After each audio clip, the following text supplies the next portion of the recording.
Vamos a continuar con el curso de diseño y análisis de algoritmos.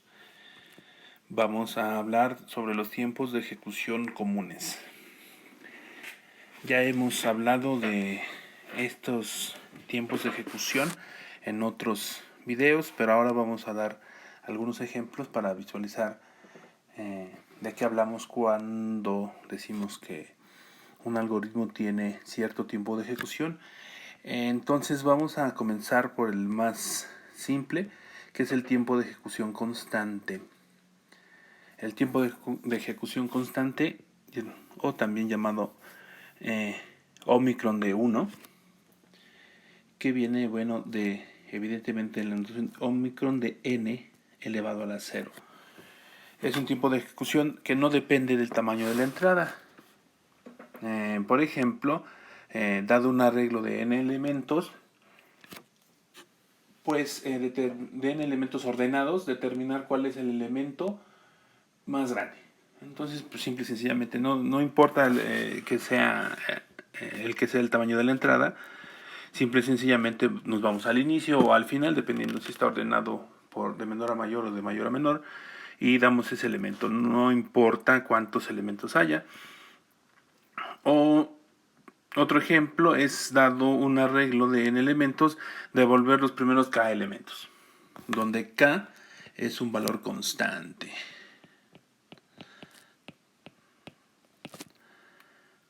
Entonces, nuevamente, pues devolver los k primeros elementos de un arreglo no siempre va a tomar el mismo tiempo.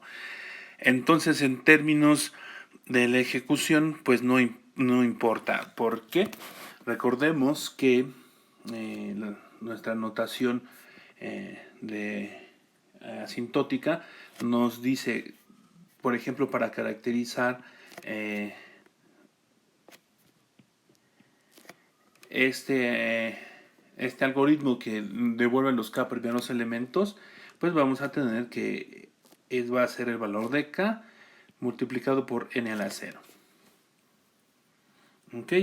Entonces, esto nos va a llevar a decir que f de n pertenece a Omicron de n a la 0, haciendo despreciable el valor de k.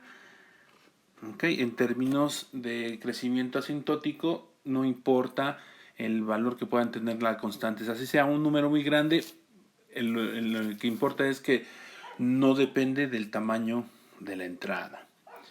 Bueno, realmente pues el tiempo constante es aplicable solamente para algunos casos muy específicos, como por ejemplo esto, ¿no? O sea,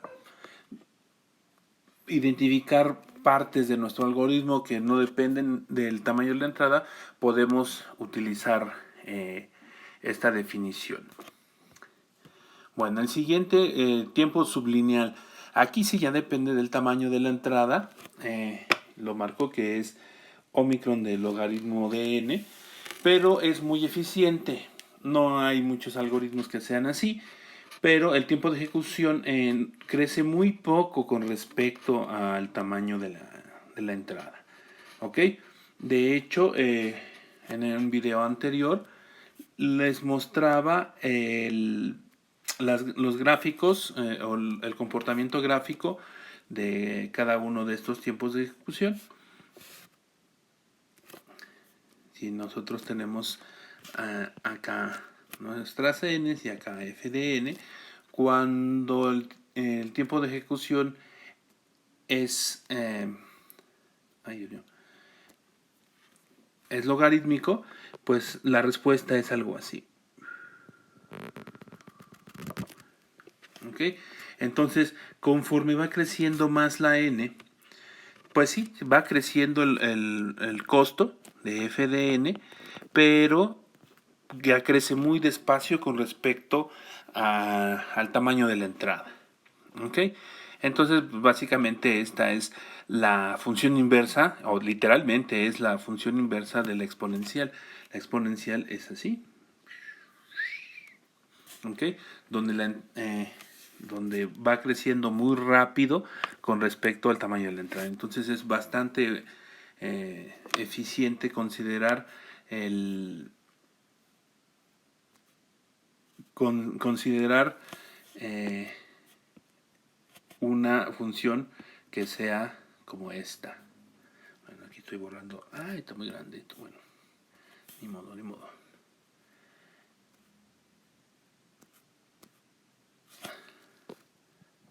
Entonces ya. Ok, entonces aquí está el ejemplo. Como ejemplo, la búsqueda binaria. Dado un arreglo ordenado de elementos, realizar la búsqueda de un elemento en particular. Entonces, aquí está la definición de búsqueda binaria del modo iterativo, donde A es el arreglo de elementos, X es el elemento que se quiere buscar, e izquierda y derecha son valores que se le llaman pivotes. ¿Ok? Y apuntan primero al inicio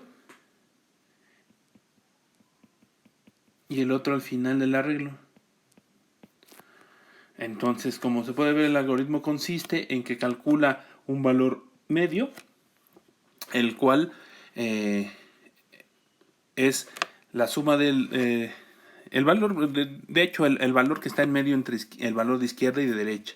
Para eso sumamos izquierda y derecha, lo dividimos entre 2 e inspeccionamos el elemento que está en esa posición, en la posición medio. Si ese es el elemento que estamos buscando, entonces regresamos ese valor y ya lo encontramos. Si no lo es, entonces con lo compara.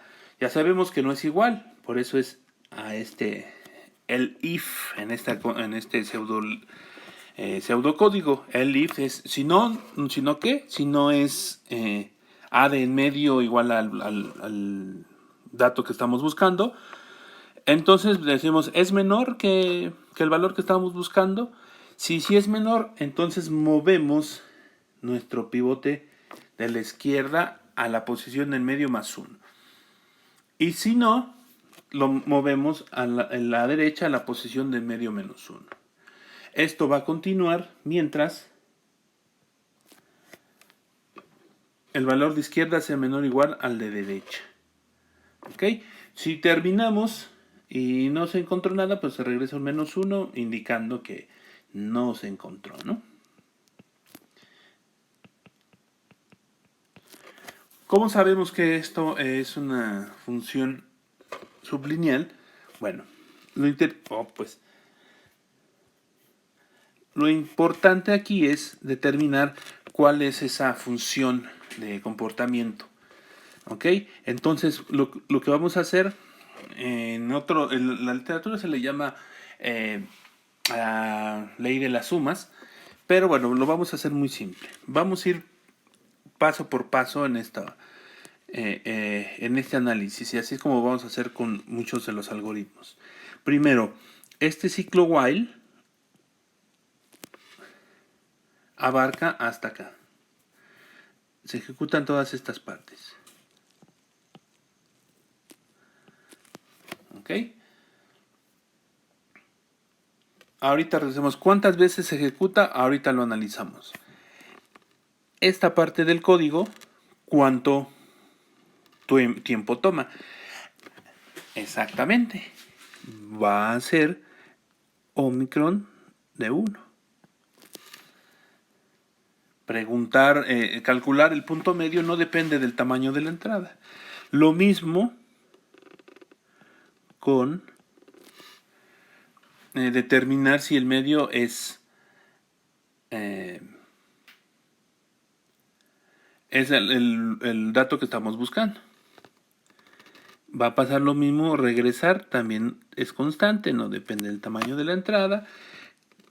Hacer la comparación no depende del tamaño de la entrada.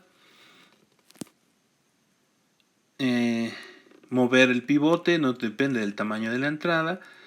Y el else tampoco depende del tamaño de la entrada. ¿Ok?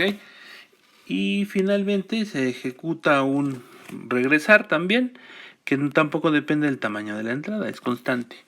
Entonces aquí tenemos 1 más 1 más 1 más 1 más 1 más 1. Tenemos 6. Entonces diríamos que la parte interna de esta función es 6. Son 6 operaciones las que se van a llevar. Ahora viene lo interesante. ¿Cuántas veces se ejecuta el while? La condición del while es que izquierda sea menor o igual que derecha. Ok. ¿En qué momento puede eso cambiar? Bueno, cambia aquí.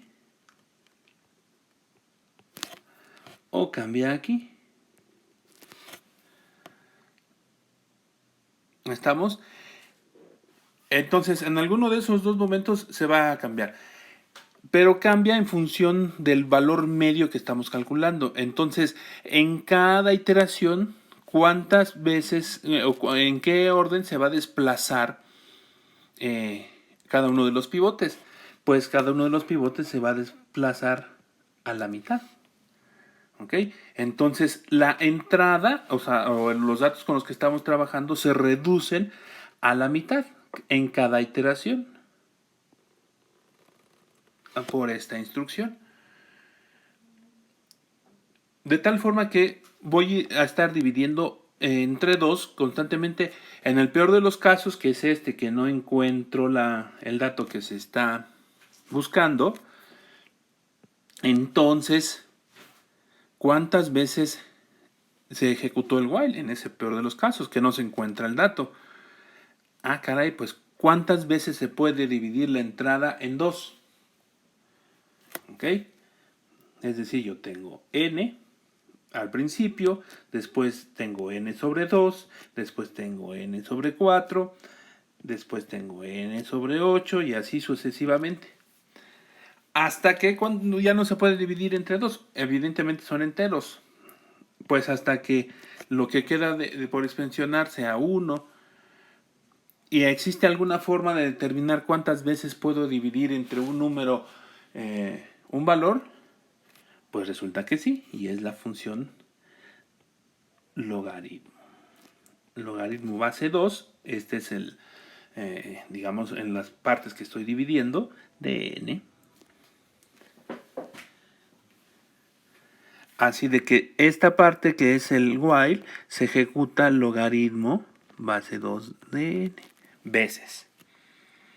Y entonces ya teniendo todos estos elementos, ¿cuál es la función de nuestro algoritmo? Pues logaritmo base 2 de n multiplicado por todo lo que se hace aquí adentro. O sea, multiplicando todo lo que se hace adentro.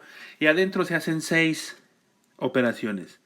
Entonces 6 logaritmo base 2 de n. Y luego voy a sumar con todo lo que esté adicional. Más 1. Y esta es la función que caracteriza a la ejecución en tiempo sublineal de la búsqueda binaria. Pero nosotros sabemos que esto hace que f de n pertenezca a ¿qué? A Omicron del logaritmo base 2 de n. ¿Ok? Bueno, entonces aquí en el título es logaritmo de n. Pongo logaritmo porque puede ser cualquier base. Y realmente no importa, esa base es un valor constante. Y de hecho, mientras más grande sea ese valor constante, más lentamente crece el número de operaciones con respecto al tamaño de la entrada. Bueno, ese es el tiempo sublineal. ¿Qué tiempo de ejecución seguirá? Pues el tiempo lineal. El tiempo lineal es a lo más un factor del tiempo con respecto al tamaño de la entrada. Entonces, como ejemplo, tenemos que calcular el máximo de un conjunto de números. ¿Ok? Entonces tengo el conjunto A, que tiene los números A1, A2 hasta AN. ¿Cómo determino el valor máximo? Bueno, aquí está un pequeño código, un pseudocódigo que hace eso. En la variable max agrego el primer elemento y luego para el resto de los elementos comparo. Si el elemento A en la posición I es mayor que el máximo que yo tenía, pues entonces ahora el máximo es ese elemento nuevo. Y listo, un término. ¿Cuántas veces se ejecuta esto? ¿Cuánto cuesta esto? Le voy a poner ya solamente el 1, voy a emitir la O. Este for, ¿cuántas veces se hace? Y abarca de aquí hasta acá. Pues se hace n-1 veces. Corre de 2 hasta n. ¿Esto cuánto cuesta? Cuesta 1. ¿Esto cuánto cuesta? Cuesta 1. Y señalo los dos. Evidentemente, si no es cierto, pues no se va a no se van a ejecutar las dos instrucciones. Lo mismo pasaba acá en la búsqueda binaria, ¿no? Puse en todos 1, pero no todas se ejecutan, pero en el peor de los casos así es. Entonces, como son constantes, pues no es tan relevante. Así de que como siempre estamos en el peor de los casos, sí es cierto, se van a ejecutar ambas. Por lo tanto, ¿cuál sería la función que describe a este algoritmo? Bueno, tenemos n-1 que multiplica a 2. Entonces 2 por n-1 más, y acá pone, más 1. Y esto aquí es igual a 2n menos 2 más 1. O sea, menos 1. Y esto nos lleva a que f de n pertenece a Omicron de n.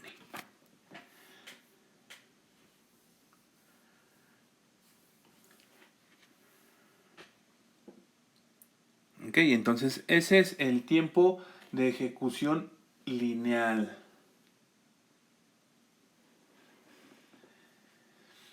Otro ejemplo de tiempo de ejecución lineal será combinar dos conjuntos de números que ya están previamente ordenados. Por ejemplo, quiero ordenar el conjunto A y el conjunto B que ya están previamente ordenados. Este algoritmo se llama el algoritmo de mezcla o merge. Entonces consiste en, como les digo, tomar los dos conjuntos y mezclarlos en un solo conjunto que además esté ordenado. Bueno, este algoritmo está representado aquí. Y entonces vamos a ver cómo es que funciona, ¿no? Nos dice, iniciamos I y J, dos índices, al inicio de cada lista. Entonces I va a ser el índice del siguiente elemento en la lista A, que estamos trabajando, y J el siguiente elemento en la lista B, que estamos trabajando.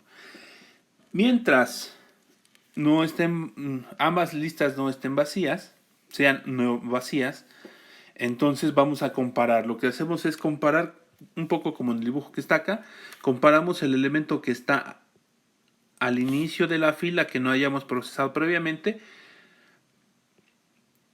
con el de la otra lista. Entonces comparamos ahí con BJ. El que sea menor, estamos suponiendo que ordenamos de menor a mayor, pues pasa a la lista. Si a la lista mezclada. Si ahí es menor, pues pasa a la lista mezclada y recorremos el índice.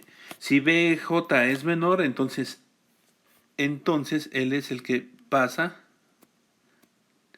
Él es el que pasa a la lista mezclada y recorremos el índice J. Entonces eso es lo que vamos a realizar. Ok, entonces vemos aquí en el algoritmo, comparamos si AI es menor o igual que BJ, entonces agrego AI a la salida e incremento J, incremento I. Si no es cierto que AI sea menor o igual que BJ, por lo tanto BJ es mayor que AI, entonces agrego BJ a la salida e incremento el valor de J. Ok, hasta ahí pues todo bien. ¿Cuándo se va a terminar el ciclo while? Pues cuando alguna de las dos listas quede vacía. Ok, entonces lo que vamos a hacer es agregar el resto de la lista que no quedó vacía hacia hacia la lista de salida. Entonces, por ejemplo, si se vacía la lista A y todavía quedan elementos en B, quiere decir que todos los elementos en el conjunto B que quedan son mayores que el último elemento que agregamos del conjunto A. Por lo tanto, todo el resto de la lista que quedó se agrega a la lista mezclada. Muy bien. ¿Cuánto cuesta hacer esta maravilla? Bueno, vamos haciendo ese análisis. La primera línea nos cuesta 1. Bueno, aunque son 2 operaciones, bueno, vamos a ser estrictos, vamos a ponerle 2. Y luego viene el ciclo while, que abarca hasta acá, ya me pasé, abarca hasta acá.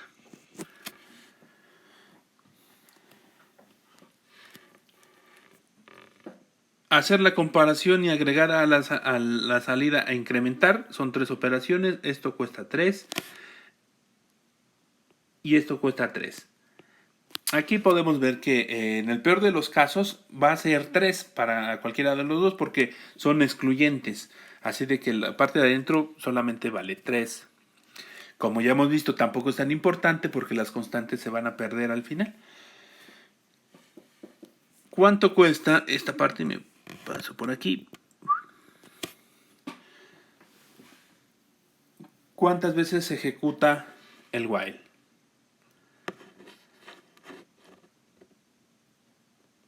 En el peor de los casos, se va a ejecutar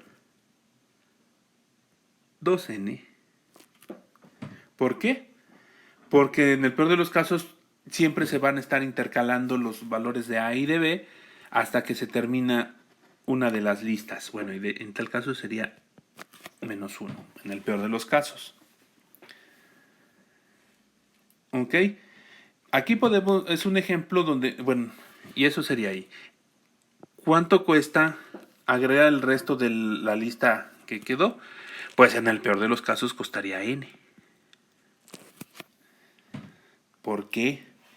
Porque supongamos que una lista tiene todos los valores son pequeños y la otra son mayores. Entonces, el primer while va a tomar n en pasar la lista más pequeña de toda completa y va a quedar la lista con los valores grandes completita. Entonces, esa segunda parte nos cuesta también n. En realidad, la combinación de ambas partes, de esta y esta, cuesta 2n. ¿Ok? En combinación. Pero como no podemos determinar, bueno, vamos a decir que esta parte última, pues cuesta eso, cuesta n. Bueno, entonces al final, ¿cuánto es? Hay que sumar cada parte. Tenemos que, tenemos un 2 más, perdón, f de n es igual a 2 más 2n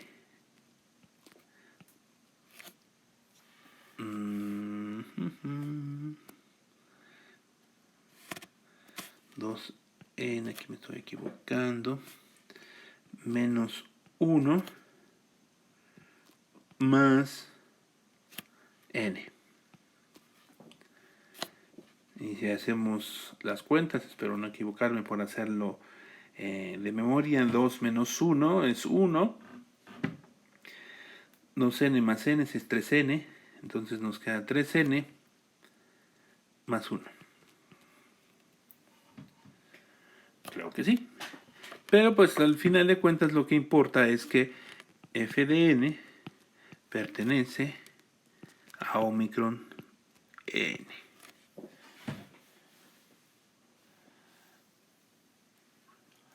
Entonces tenemos aquí el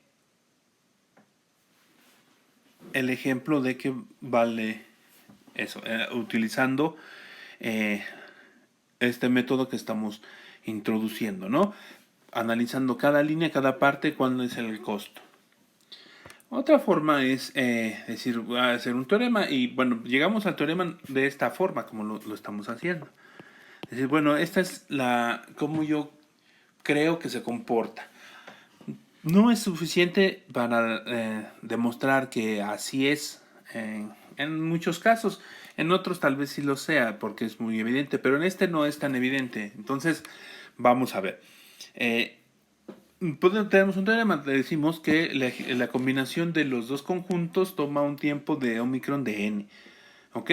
Entonces, inspeccionando el algoritmo tenemos dos opciones para la demostración. Primero, cuando uno de los conjuntos se vacía y es el conjunto A. Entonces, en el mejor de los casos se vacía después de n iteraciones, ya que todos los números en el conjunto A son menores que el primer número del conjunto B. Y en el peor de los casos se vacía después de 2n iteraciones. Acá de n iteraciones y de 2n iteraciones. El primer número en el conjunto A es mayor que todos los números del conjunto B. ¿Ok? Del otro lado, la otra opción es que quien se vacía es el conjunto B. Entonces, en el mejor de los casos se vacía después de 2n iteraciones. Por la misma razón. Y en el peor de los casos se vacía después de n iteraciones. Por lo tanto, nos vamos hacia la parte de agregar esta que tenemos aquí al final. Ok, entonces bueno, esto sirve como una demostración más firme de lo que de nuestro tema de que nuestro algoritmo se ejecuta en tiempo lineal. Bueno, siguiente tiempo de ejecución es n log n. ¿Ok? Este lo vamos a ver bastante en la unidad 4 o 5, no me acuerdo cuál es, que son los algoritmos de dividir y vencer, que lo que hacen es exactamente lo que pasa con el algoritmo de búsqueda binaria. Divide la entrada en cachos más pequeños y después resuelve esos pedazos más pequeños hasta encontrar la solución. ¿Ok? Entonces, vamos a ver que todos los algoritmos de ordenamiento, como, bueno, en este ejemplo, heap sort y merge sort, funcionan en tiempo logarítmico. Vamos a ver como ejemplo merge sort. Tenemos un conjunto inicial que está desordenado.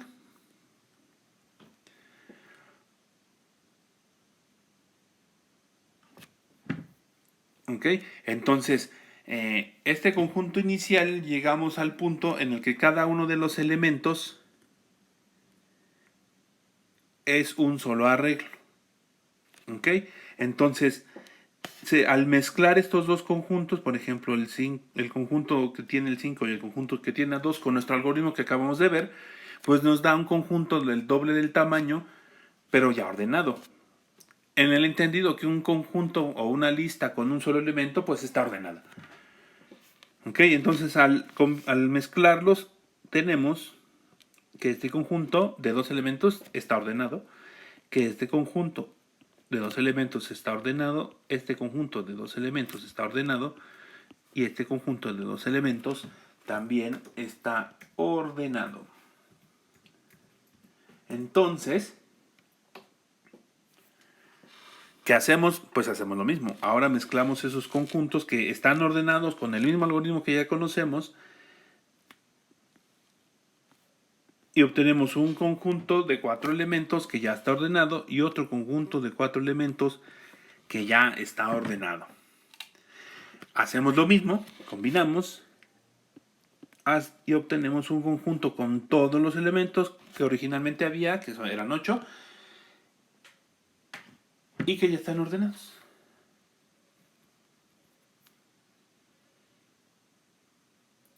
Ok, entonces, ¿y de dónde sale este tiempo de ejecución en el OGN? Como les decía en el caso de la búsqueda binaria, ¿en cuántas veces puedo dividir una entrada de tamaño n entre 2? Pues logaritmo base 2 de n. Entonces ese es el número de mezclas que voy a tener que hacer aquí. Si se dan cuenta, para este ejemplo,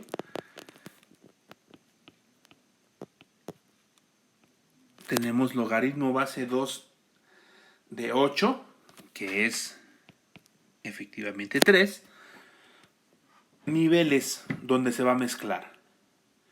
¿Cuánto cuesta hacer esta mezcla? Pues cuesta 2, que es el número de elementos. Y esta mezcla cuesta 2, y esta mezcla cuesta 2, y esta mezcla cuesta 2. La suma total nos va a decir que en este nivel se necesitan 8. Hacer esta mezcla que estoy marcando aquí, ¿cuánto cuesta? Pues cuesta 4. Esta de acá cuesta 4. La suma total nos dice que en este nivel cuesta 8. Hacer esta mezcla cuesta 8. Entonces la mezcla total del nivel cuesta 8. Si nos damos cuenta, entonces en cada nivel hacemos aquí una mezcla que nos cuesta n. Una mezcla que nos cuesta n y una mezcla que nos cuesta n. En este caso es porque se hace una sola mezcla de 8 elementos. Aquí se hacen 2 mezclas de 4 elementos y aquí se hacen 4 mezclas de 2 elementos. Pero siempre nos da un valor de n. Entonces el algoritmo nos va a costar logaritmo base 2 de 8 por 8. Pero bueno, este 8 lo sustituimos por n, que es el número de elementos. Y entonces en cada nivel nos cuesta n por logaritmo base 2 de n.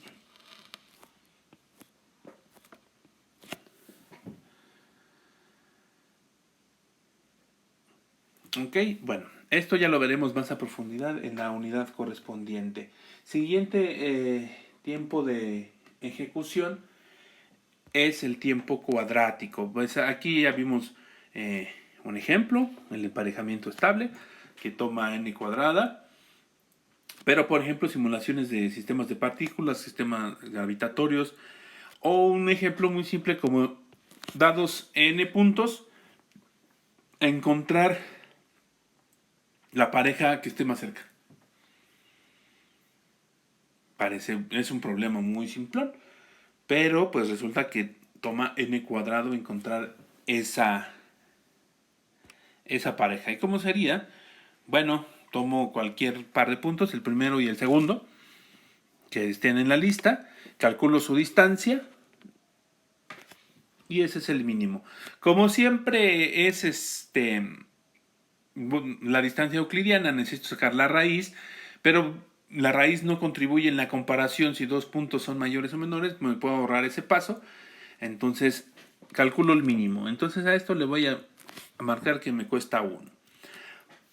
Para ir de 1 hasta n, entonces este for,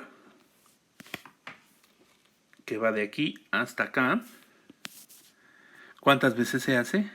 N veces. Y luego para j de i más 1 hasta n, y abarca hasta acá. ¿Qué es lo que hago? Calcular un valor de distancia. Bueno, que siguiendo le voy asigno un valor constante porque no depende del tamaño de la entrada. La comparación cuesta 1 y en el peor de los casos pues la asignación cuesta 1. Entonces todo lo de aquí adentro vale 3. Ay, no puse cuántas veces se hace este segundo for en el peor de los casos, pues se hace n-1 veces.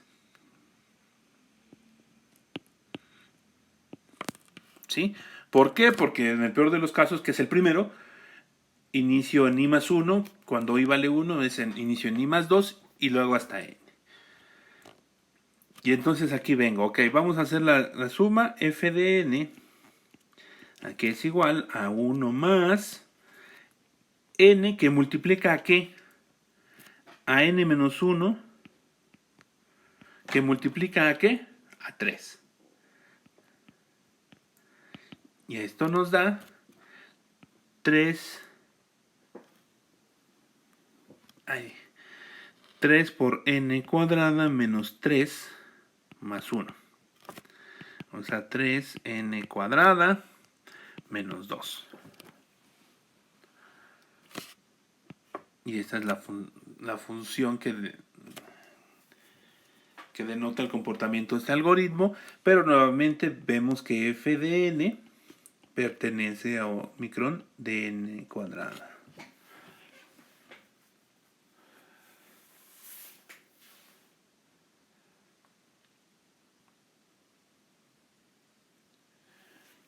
Muy bien. Continuando con los tiempos de ejecución, bueno, sigue el tiempo cúbico. Y bueno, ya aquí empiezan a haber muchos algoritmos. Por ejemplo, dado un grafo, encontrar la distancia más corta entre todos los pares de nodos, pues es un algoritmo muy conocido llamado Floyd-Warshall, que lleva tiempo cúbico, donde n es el número de nodos en el grafo. Pero, por ejemplo, enumerar todos los tríos de elementos. Por ejemplo, dado un conjunto de n elementos, por ejemplo del 1 al 100, enumerar todas los tripletas de 3 elementos. ¿Cuántas tripletas de 3 elementos hay en el conjunto de números del 1 al 100? Pues hay 100 por 100 por 100. ¿Ok? Otro ejemplo, determinar si dos conjuntos son disjuntos. El problema es que dados n conjuntos de que cada uno es un subconjunto de n elementos, o sea, de los valores del 1 hasta n, determinar si existe algún par de conjuntos que sean disjuntos. Entonces, en lo que consiste esto, bueno, aquí el universo, hay n números desde el 1 hasta el n, y luego hay muchos subconjuntos.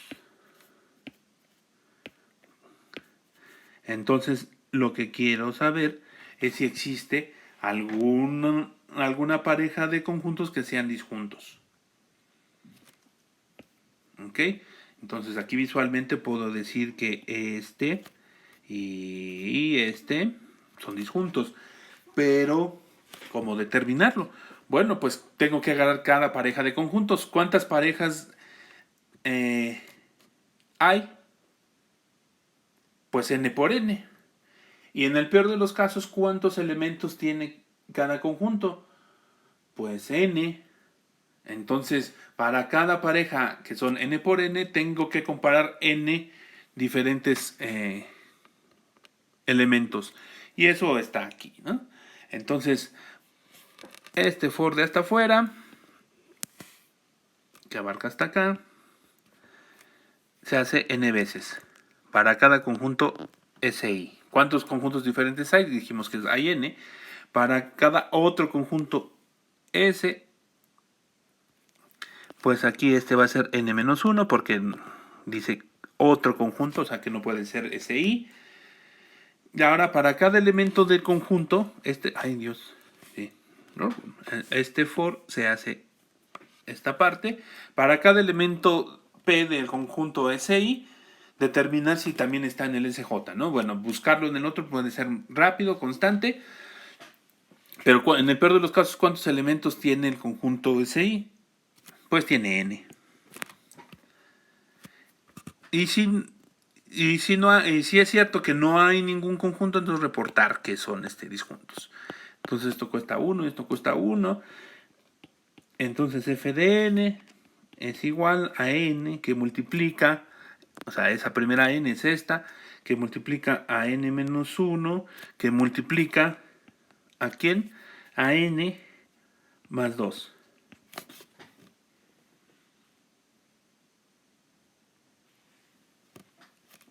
¿Ok?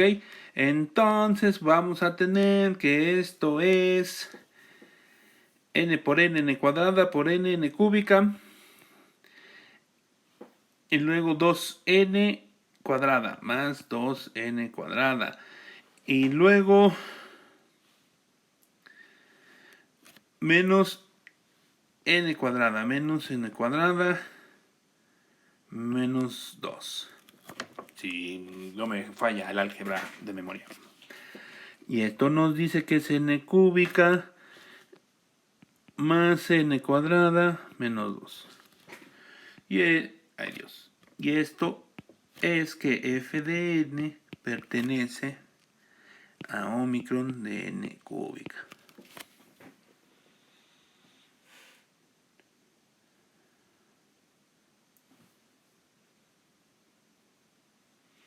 Ok, y así podemos irnos a n a la 4, n a la 5, diferentes ejemplos. Por ejemplo, siempre vamos a tener, dado un conjunto de n elementos,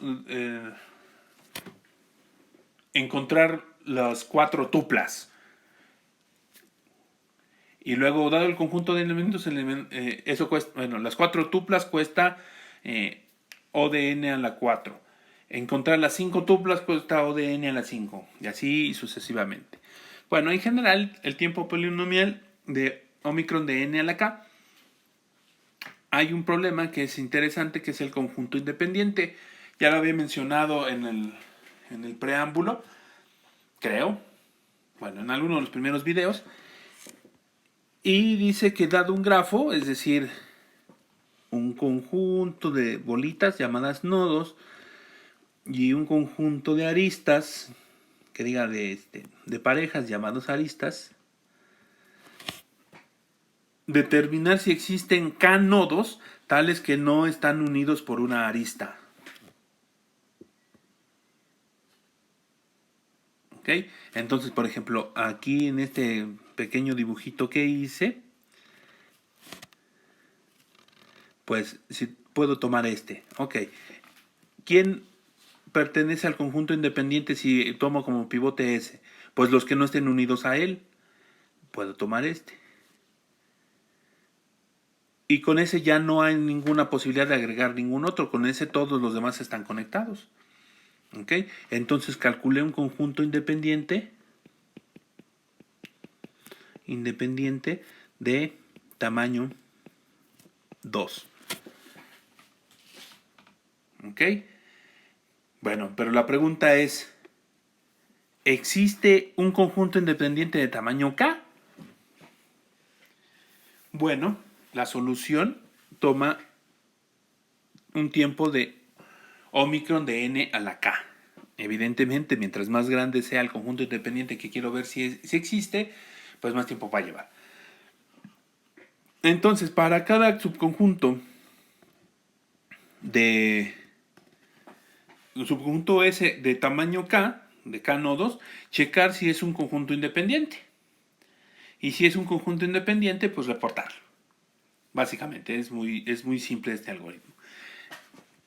Muy simple en visualizarlo. Checar si es independiente, simple y sencillamente es si alguno de los dos nodos que están en alguna pareja de los nodos que están en el conjunto S comparte una arista, entonces no es un conjunto independiente. Si ninguno comparte una arista, entonces es un conjunto independiente. Entonces, básicamente checar si alguno de los nodos está si es más bien checar si ese es un conjunto independiente es de tiempo constante. ¿Por qué? Porque sé que el conjunto S tiene k nodos. No depende del tamaño de la entrada, o sea, son k, es constante. Entonces, para términos del algoritmo, esto es tiempo constante. Si es independiente, entonces esto toma 1 y reportarlo toma 1. Ok, pero lo chistoso es ¿dónde está? ¿Cuántas veces se ejecuta este for? Pues las combinaciones, ¿no? ¿Cuántos subconjuntos de tamaño de tamaño n? ¿Cuántos subconjuntos de tamaño k hay? Pues si las clases de combinatoria no me fallan, sería k factorial sobre n menos k. Pues sí, ya me fallaron. Bueno, pero está acá. Así. Me estoy equivocando en que es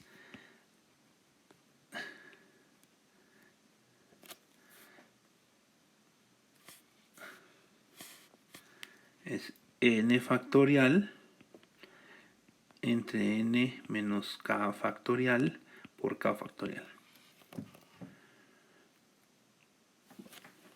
¿Ok? Y entonces, chin, entra el factorial, es que el que no nos gusta, estamos así como... Bueno. Pero lo que sí podemos saber es que lo de acá. Haciendo un poco de numeritos, entonces podemos entender que el factorial de n sobre el factorial de n menos k nos va a permitir representar lo de arriba como n por n menos 1 por n menos 2 hasta n menos k más 1. ¿Ok? Y esto sabemos que va a ser menor que n a la k. ¿Por qué? Porque aquí estoy multiplicando n por n menos 1, que es menor que n cuadrada. ¿Ok? Yo sé que n por n menos 1 es menor que n cuadrada, necesariamente. Y luego, yo sé que n por n menos 1 por n menos 2 es menor que n cúbica.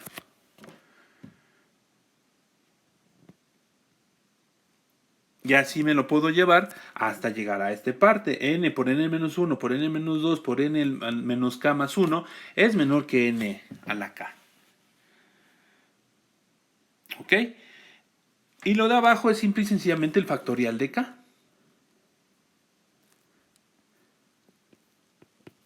¿Vale?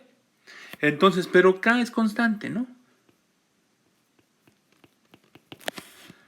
Por lo tanto, podemos decir que el comportamiento, el número de conjuntos que vamos a inspeccionar va a ser del orden de n a la k. ¿Ok? Entonces, ¿por qué va a ser del orden de Omicron? Va a ser de Omicron de n a la k sobre k factorial, pero siendo k factorial una constante, entonces es Omicron de n a la k. ¿Ok? Bueno, entonces, de ahí, digamos que tenemos todos los posibles tiempos de ejecución que son viables, como ya lo dije, para que un algoritmo sea viable, sea eficiente, debe ser en tiempo polinomial. Y este es el último tiempo polinomial que podemos tener, un tiempo polinomial de n elevado a algún valor constante. Mientras sea más pequeño es mejor. De aquí sigue ya lo que son los problemas que son intratables. Pero pues eso va a ser materia del siguiente video. Pues hasta aquí queda este.